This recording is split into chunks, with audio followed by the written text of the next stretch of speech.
ಕಾರ್ಯಕ್ರಮದಲ್ಲಿ ಶಿಷ್ಟಾಚಾರ ಉಲ್ಲಂಘನೆ ಆರೋಪ, ಕನಿಷ್ಠ ಸೌಜನ್ಯಕ್ಕೂ ನಗರಸಭೆ ಅಧ್ಯಕ್ಷರನ್ನು ವೇದಿಕೆಗೆ ಆಹ್ವಾನಿಸದ ಆಯೋಜಕರು. ಯೋಗೇಶ್ವರ್ ಕಾಂಗ್ರೆಸ್ ಶಾಸಕರಾಗಿದ್ದರೂ ಅವರ ಮನಸ್ಸೆಲ್ಲ ಬಿಜೆಪಿಯಲ್ಲಿದೆ. ರೈಲ್ವೆ ಸಚಿವ ಸೋಮಣ್ಣರ ಹಾಸ್ಯ ಚಟಾಕಿ. ಟೌನ್ಶಿಪ್ಗೆ ನನ್ನ ವಿರೋಧವಿದೆ ಸೋಮಣ್ಣ. ಟೌನ್ಶಿಪ್ಗೆ ಮೊದಲೇ ಸಹಿ ಮಾಡಿದ್ದರು ನಿಮ್ಮ ಕುಮಾರಣ್ಣ. ಸಚಿವ ಎಂಬಿ ಪಾಟೀಲ್ ತಿರುಗೇಟು.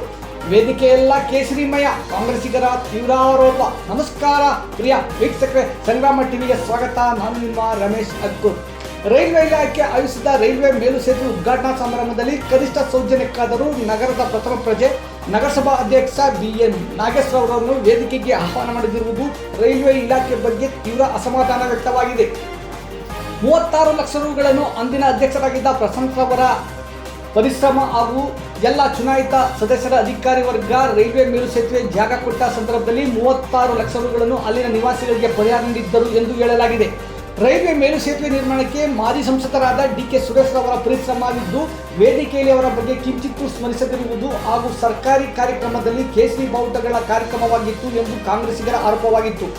ರೈಲ್ವೆ ಸಚಿವ ಸೋಮಣ್ಣ ತಮ್ಮ ಭಾಷಣದಲ್ಲಿ ಶಾಸಕ CP ಯೋಗೇಶ್ವರತ್ತ ತಿರುಗಿ, ನಮ್ಮ ಯೋಗೇಶ್ವರ್ ಕಾಂಗ್ರೆಸ್ ಶಾಸಕರಾಗಿದ್ದರೂ ಅವರ ಮನಸ್ಸೆಲ್ಲ ಬಿಜೆಪಿಯಲ್ಲಿ ಇದೆ ಎಂದು ಹಾಸ್ಯ ಚಟಾಕಿ ಆರಿಸಿದರು. ಇದೇ ಸಂದರ್ಭದಲ್ಲಿ ಜಿಲ್ಲೆಯ ಜನರ ನಾಡಿಮಿಡಿತ ಸಂಗ್ರಾಮ ಟಿವಿ ಜೊತೆ ಮಾತನಾಡಿದ ರೈಲ್ವೆ ಸಚಿವ ಸೋಮಣ್ಣ, ರಾಜ್ಯ ಸರ್ಕಾರ ಟೌನ್ಶಿಪ್ ವಿಚಾರದಲ್ಲಿ ದುಡುಕು ನಿರ್ಧಾರ ಮಾಡುತ್ತಿದೆ. ಇದು ಸರಿಯಲ್ಲ. ರೈತಾಪಿ ವರ್ಗಕ್ಕೆ ಅನ್ಯಾಯವಾಗಿರುವ ಟೌನ್ಶಿಪ್ ಕೈ ಬಿಡುವುದು ಒಳ್ಳೆಯದು ಎಂದು ತಿಳಿಸಿದರು. ಈ ಸಂದರ್ಭದಲ್ಲಿ ಬೃಹತ್ ಕೈಗಾರಿಕಾ ಸಚಿವ MB ಪಾಟೀಲ್ ಮಾತನಾಡಿ, ಕುಮಾರಸ್ವಾಮಿ ಮುಖ್ಯಮಂತ್ರಿಯಾಗಿದ್ದ ಸಂದರ್ಭದಲ್ಲಿಯೇ ಟೌನ್ಶಿಪ್ ಯೋಜನೆಗೆ ಸಹಿ ಹಾಕಿದ್ದಾರೆ. ಅದು ಗೊತ್ತಿಲ್ಲವೇ? ಟೌನ್ಶಿಪ್ ಆಗುವುದರಲ್ಲಿ ಯಾರಿಗೂ ಯಾವುದೇ ರೀತಿ ತೊಂದರೆ ಇಲ್ಲ ಎಂದರು. ಈ ಸಂದರ್ಭದಲ್ಲಿ ಸಂಸದ ಡಾಕ್ಟರ್ ಮಂಜುನಾಥ್, ಶಾಸಕ CP ಯೋಗೇಶ್ವರ್, RK ರಾಮಕೃಷ್ಣ, ಜಿಲ್ಲಾ ಬಿಜೆಪಿ ಅಧ್ಯಕ್ಷ ಆನಂದ್ ಸ್ವಾಮಿ, RS ಹಿರಿಯ ಮುಖಂಡ ಯಲಕೇರಿ ರವೀಶ್ ಹಾಗೂ ಹಲವಾರು ಮಂದಿ ಅಧಿಕಾರಿ ವರ್ಗ ಹಾಗೂ ರಾಜಕೀಯ ಮುಖಂಡರು ಹಾಜರಿದ್ದರು. ಒಂದು ಭಾರತಾದ್ಯಂತ 14,000 ರೈಲ್ವೆ ಮೇಲ್ಸೇತುವೆ ಕೆಲಸ ರಾಷ್ಟ್ರದ ಪ್ರಧಾನಿಗಳು ದೇಶಕ್ಕೆ ಸಮರ್ಪಣೆ ಮಾಡಿದ್ದಾರೆ. ಅದನ್ನು ಕರ್ನಾಟಕದಿಂದ 700ಕ್ಕೂ ಮೇಲ್ಪಟ್ಟು ಈಗಾಗಲೇ ಆಗಿದೆ. ಇನ್ನು 100 ನಡೀತಾ ಇದೆ. ನನಗನ್ನಿಸ್ತದೆ ಇಂಥ ಒಳ್ಳೆ ಯುಗ ಸ್ವತಂತ್ರ ಬಂದ ಮೇಲೆ ಕರ್ನಾಟಕದಲ್ಲಿ ಅದರೊಳಗೆ ರೈಲ್ವೆ ಇಲಾಖೆ ಬಂದಿರ್ತಕ್ಕಂಥದ್ದು ಕೇವಲ ಸನ್ಮಾನ್ಯ ನರೇಂದ್ರ ಮೋದಿ ಅವರ ನಾಯಕತ್ವದ ಸರ್ಕಾರದಲ್ಲಿ 12 ವರ್ಷದಲ್ಲಿ ಏನು 50 ವರ್ಷದ ಸಾಧನೆಯನ್ನು ಮಾಡಿರ್ತಕ್ಕಂಥದ್ದೇ ದೊಡ್ಡ ಉದಾಹರಣೆ. ನಾವು ಅದಕ್ಕೋಸ್ಕರವಾಗಿ ಇನ್ಮೇಲೆ ರಾಜ್ಯ ಸರ್ಕಾರಗಳ ಹತ್ರನೇ ಹೋಗೋದು ಬೇಡ ಅಂತ ಅಂದ್ಬಿಟ್ಟು ಇದು ಒಂಥರ ಅಲ್ಲ, 45-50 ವರ್ಷದ್ದು. ಯಾಕಂದ್ರೆ ನಾವೆಲ್ಲ ಮಾಹಿತಿ ಕೊಡ್ತೇನೆ ನಿಮಗೆ. ಇದನ್ನೆಲ್ಲ ಮಾಡಿ ಪ್ರಧಾನಿಗಳು ಯಾವುದೇ ಮೇಲ್ಸೇತುವೆ ಕೆಲಸಗಳಿಗೆ ಅಕ್ವಿಜೇಷನ್ ಆದಿಯಾಗಿ ನಾವೇ ದುಡ್ಡು ಕೊಡೋದು ನಾವೇ ಮಾಡೋದು ಅಂತ ಮಾಡಿದ್ದೀವಿ. ಆದ್ರೂ ಕೂಡ MB ಪಾಟೀಲ್ ಸಾಹೇಬರು ತುಂಬಾ ಶ್ರಮ ಹಾಕಿ ನಮಗೆ ಸಹಕಾರ ಕೊಟ್ಟಿದ್ದಾರೆ. ಆದ್ರಿಂದ ಇವತ್ತು ಅವರು ಕೂಡ ಬಂದಿದ್ದಾರೆ. ಇನ್ನು ಮುಂದಿನ ಯಾವುದೇ LC ಗೇಟ್ಗಳು ಯಾವುದೇ ಮಾಡಿದ್ರು ಕೂಡ ನಾವು ಭಾರತ ಸರ್ಕಾರದಲ್ಲಿ ಮಾಡ್ತೀವಿ. ಈ ರೀತಿ ನಾಳಾಗೋದು ಕೂಡ ನಾವೇ ಫೌಂಡೇಶನ್ ಹಾಕ್ತೀವಿ, ನಾವೇ ಉದ್ಘಾಟನೆಯನ್ನು ಕೂಡ ಮಾಡಬೇಕು ಅನ್ನೋದು ಸೂಚನೆ ಇದೆ. ಅದನ್ನ ಚಾನ್ಸ್ ತಪ್ಪದೆ ನಾವು ಮಾಡ್ತೀವಿ.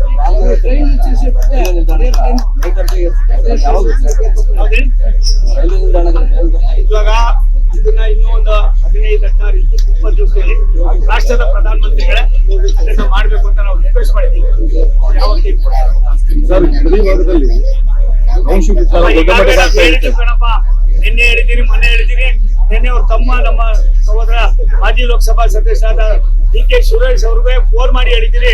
ಏನ್ ಹೇಳಿದ್ರಿ ಸರ್? ನೋಡಪ್ಪ, 1 ತಿಂಗಳಾಗಿದೆ ನೀವು ಮುಖ್ಯಮಂತ್ರಿ ಆಗಿ, ಯಾವ್ದು ಇಶ್ಯೂ ಮಾಡ್ಕೋಬೇಡಿ, ರಾಜ್ಯದ ಅಭಿವೃದ್ಧಿಗೆ ಆದ್ಯತೆ ಕೊಡಿ. ನಾನು ಕರ್ನಾಟಕದಲ್ಲಿ ಅದರೊಳಗೂ ಆನೇಕಲ್ನಲ್ಲಿ ಸೂರ್ಯನಗರ 1, 2, 3, 4 ಮಾಡಿದ್ದೀವಿ. 1000 ಎಕರೆ ಅಪ್ಲಿಕೇಶನ್ ಮಾಡಿದ್ದೀವಿ.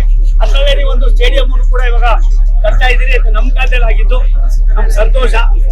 ಯಾವುದೇ ರೈತರಿಗೆ ಅನಾನುಕೂಲ ಆದ್ರೆ ಯೋಜನೆ ಬೇಡ, ಬೇರೆ ಕಡೆ ಮಾಡೋದ್ರೆ ನನಗೆ ಧೈರ್ಯ ಇಲ್ಲ. ಮೊದಲು ನಿಮ್ಗೆ ಆದ್ಯತೆ ಇರೋದು ಬೈಲಮಂಗಲ ಕೆರೆ ಏನ್ ಗಲೀಜಿದೆ, ಅದಕ್ಕೆ ನೀವು ಆದ್ಯತೆ ಕೊಡಿ ಅನ್ನೋ ಮನವಿಯನ್ನ ನಿನ್ನೆ ಅವ್ರಿಗೆ ಮಾತನಾಡ್ಬೇಕಾದ್ರೆ ಹೇಳಿದ್ದೀನಿ. ನಿಮ್ಮಲ್ಲೂ ಕೂಡ ಅದು ವಿನಂತಿ ಮಾಡ್ತೀನಿ. ನಮ್ದು ಆಸೆ ಇಷ್ಟೇನೆ, ನಮ್ಮ ಜಿಲ್ಲೆಯವರು ರಾಜ್ಯದ ಮುಖ್ಯಮಂತ್ರಿಗಳಾಗಿದ್ದಾರೆ. ಮತ್ತೆ ಯಾವುದೋ ಒಂದು ಉಪನಗರಕ್ಕೆ ಸ್ಯಾಟಲೈಟ್ ಟೌನ್ಗೆ ಇಂಥ ಸ್ಯಾಟಲೈಟ್ ಸಾಕಷ್ಟಿವೆ. ಇನ್ನೂ ಬೇಕಾದ್ರೆ 100 ಸ್ಯಾಟಲೈಟ್ ಮಾಡಬಹುದು. ಇದನ್ನೇ ಅನ್ನೋದಕ್ಕಿಂತ ಹೆಚ್ಚಾಗಿ ರೈತರ ಮನಸ್ಸಿಗೆ ನೋವಾಗ್ತಕ್ಕಂಥದಕ್ಕೆ ಆದ್ಯತೆ ಬೇಡ ಅಂತ ಮನವಿ ಮಾಡಿದ್ದೀನಿ. ತೀರ್ಮಾನ ಉಂಟು. ಸ್ವೀಕಾರ ಮಾಡಿದಾರೆ ನನ್ಗೆ ಏನ್ ಗೊತ್ತು, ನೀನೇನಾದ್ರು ಹೇಳಿ ನಿಮಿಷ ಆತ್ಮೀಯರು ಅನ್ನೋದಕ್ಕಿಂತ ಹೆಚ್ಚಾಗಿ ಅವ್ರು ರಾಜ್ಯದ ಮುಖ್ಯಮಂತ್ರಿ ಇವತ್ತು ಕುಮಾರಸ್ವಾಮಿ ಅವರು ನನಗೆ ಅದು ಬೇಡ ಅಂತ ಅಂದ ತಕ್ಷಣನೇ ಅವ್ರು ಅದನ್ನ ಕೈ ಬಿಟ್ಟಿದ್ದಾರೆ. ಇವಾಗ ನೀವ್ಯಾಕೆ ಹಠ ಮಾಡ್ತೀರಾ ಬೇಡಪ್ಪ ಅಂತ ನಾವು ಮನವಿ. ಒಂದ್ ನಿಮಿಷ ಅಪ್ಪ, ಯಾವ ಜೋರು ಇಲ್ಲ, ಮನ್ಸು ನೋಡಪ್ಪ. KDP ನಮ್ಮ ಮಂತ್ರಿಗಳಿದ್ದಾರೆ, MB ಪಾಟೀಲ್ ಸರ್ 14,000 ಎಕರೆ ಈಗಾಗಲೇ ಮಾಡಿ ಅದನ್ನ ಎಷ್ಟು ತಾಂತ್ರಿಕವಾಗಿ ಮಾಡಿಟ್ಟಿದ್ದಾರೆ ಅಂದ್ರೆ ಇನ್ನು 2,000 ಎಕರೆ ಆದ್ರೆ ಮುಂದಿನ ಇನ್ನು 50 ವರ್ಷಕ್ಕೆ ಇರ್ಬೇಕು ಅಷ್ಟು ಮಾಡಿದ್ದಾರೆ. ಯಾವ್ದಾದ್ರು ಒಂದು ಕೂಗಿರ್ತಾರೆ, ರೈತರಿಗೆ ಬೇಡದೆ ಹೋಗಿರೋದು, ಸಾಮಾನ್ಯರಿಗೆ ಬೇಡದೆ ಹೋಗಿರೋದು, ನಮ್ಗೆ ಯಾಕೆ ಬೇಕು, ಅದ್ರ ಅವಶ್ಯಕತೆ ಏನಿಲ್ಲ ಅನ್ನೋದು ನನ್ನ ಮನವಿ. ಕುಮಾರಸ್ವಾಮಿ ಅವರು ನಮ್ಮ ಮುಖ್ಯಮಂತ್ರಿಗಳು ಯಾವ ರೀತಿ ತೀರ್ಮಾನ ಮಾಡ್ತಾರೆ? ಕುಮಾರಸ್ವಾಮಿ ಅವರು DK ಶಿವಕುಮಾರ್ ಪ್ರತಿಷ್ಠೆಯಾಗಿ ತಗೊಂಡಿದ್ದಾರೆ ಏನೋ ಅಂತ ಸರ್. ಯಾವ್ದು ಪ್ರತಿಷ್ಠೆ ಇಲ್ಲಪ್ಪ, ಆತರ ಎಲ್ಲ ಒಟ್ಟಿಗೆ ಇದ್ರಿ ಅಂದ್ರೆ Kumaraswamy chief minister, DK Shivakumar ಏನ್ ಮಂತ್ರಿ, ಇರಿಗೇಷನ್ ಮಿನಿಸ್ಟರ್. ಕುಮಾರಸ್ವಾಮಿ ಮುಖ್ಯಮಂತ್ರಿ, DK ಶಿವಕುಮಾರ್ ಇರಿಗೇಷನ್ ಮಿನಿಸ್ಟರ್ ಇದ್ರು. ಆಮೇಲೆ ಇವೆಲ್ಲ ನಮ್ಗೆಲ್ಲಪ್ಪ ಇದು ಒಳ್ಳೇದಾಗ್ಬೇಕು. ಇವಾಗ ಬಂದಿದ್ದಾರೆ, ಸುಲಲಿತವಾಗಿ ಸರ್ಕಾರ ನಡೆಯಬೇಕು. ದೇಶದಲ್ಲಿ ರಾಜ್ಯದಲ್ಲಿ ಸಾವಿರಾರು ಸಮಸ್ಯೆಗಳಿವೆ, ಅದಕ್ಕೆ ಆದ್ಯತೆ ಕೊಡೋದು ಒಳ್ಳೇದು. ಸರ್, ಅಭಿವೃದ್ಧಿ ವಿಚಾರವಾಗಿ ಇಲ್ಲೆಲ್ಲ ಪ್ರಸ್ತಾಪ ಮಾಡಿದ್ರು ಸರ್. ಇವತ್ತು ಅಶೋಕ್ ಅವರು ಒಂದು ಟ್ವೀಟ್ ಮಾಡಿದ್ದಾರೆ ಸರ್, ಅಂದ್ರೆ CM ವಿರುದ್ಧವಾಗಿ ತಾರತಮ್ಯ ಮಾಡ್ತಾ ಇದ್ದಾರೆ. ಬರೀ ಕಾಂಗ್ರೆಸ್ ಸರ್ಕಾರ ಶಾಸಕರಿಗೆ ಅಂತ ಮಾತ್ರ ಕೊಡ್ತಾರೆ. ವಿರೋಧ ಪಕ್ಷದ ನಾಯಕರು ಅವ್ರ ಕರ್ತವ್ಯವನ್ನು ಅವ್ರು ಮಾಡ್ತಾರೆ. ನಾನು ರಾಷ್ಟ್ರದ ರೈಲ್ವೆ ಮತ್ತು ಕೆಲಸಕ್ಕೆ ಬಂದಿದೆ, ನನ್ನ ಕೆಲಸ ನಾವು ಮಾಡ್ತೀನಿ. ಸಾಯೋರು ಬಂದವ್ರೆ, ಅವ್ರ ಕೆಲಸ ಅವ್ರು ಮಾಡ್ತಾರೆ. ಆದ್ರೆ ನಮ್ಮೆಲ್ಲರ ಭಾವನೆ ರಾಜ್ಯದ ಸರ್ವಾಗಿನ ಅಭಿವೃದ್ಧಿ ಯಾಕೆ ನಾವು KDP ಟೌನ್ಶಿಪ್ ಇತ್ತು, ನಾವು ಅಲ್ಲಿ ಒಂದು ಇಂಡಸ್ಟ್ರಿಯಲ್ ಕೂಡ ಮಾಡಿದ್ದೀವಿ. ಇದನ್ನ ಪ್ರಾರಂಭ ಮಾಡಿದಂತವ್ರು 2006ರಲ್ಲಿ ಬೇರೆ ಯಾರು ಅಲ್ಲ, HD ಕುಮಾರಸ್ವಾಮಿ. 2006ರಿಂದ 2026ವರೆಗೆ 20 ವರ್ಷ ಕಳೆದಿದ್ದಾರೆ. ಅವರು 2 ಬಾರಿ ಮುಖ್ಯಮಂತ್ರಿ ಆಗಿದ್ರು. ಅಂದ್ರೆ ಅದು ಬೋರ್ಡ್ ನಲ್ಲಿ ನೋಟಿಫಿಕೇಶನ್ ಆಗಿರುವಂತದ್ದು, ಲ್ಯಾಂಡ್ ಎಕ್ವಿಷನ್ ಸ್ಟಾರ್ಟ್ ಆಗಿಲ್ಲ. ತದನಂತರ 3 ಬಾರಿ ಇದನ್ನು ಸಹ ಯಡಿಯೂರಪ್ಪ ಮುಖ್ಯಮಂತ್ರಿ ಆದರು, ಜಗದೀಶ್ ಶೆಟ್ಟಿ ಅವರು, ಬೊಮ್ಮಾಯಿ ಅವರು, ಸದಾನಂದ ಗೌಡರು. 20 ವರ್ಷ ನೀವು ಅದನ್ನ ಯಾಕೆ ಕೈ ಬಿಡ್ಲಿಲ್ಲ? ಆ ನೋಟಿಫಿಕೇಶನ್ ಕ್ಯಾನ್ಸಲ್ ಮಾಡಬಹುದಾಗಿತ್ತಲ್ಲ. ಇದು ರಾಜಕೀಯ. DK ಶಿವಕುಮಾರ್ ಅವರು ಮುಖ್ಯಮಂತ್ರಿ ಆದ್ಮೇಲೆ ಸ್ವಲ್ಪ JDS ಕುಮಾರಸ್ವಾಮಿ ಅವರಿಗೆ ಸ್ವಲ್ಪ ತೊಂದರೆ ಆಗ್ತಾ ಇದೆ. ಆ ಒಂದು ರಾಜಕೀಯ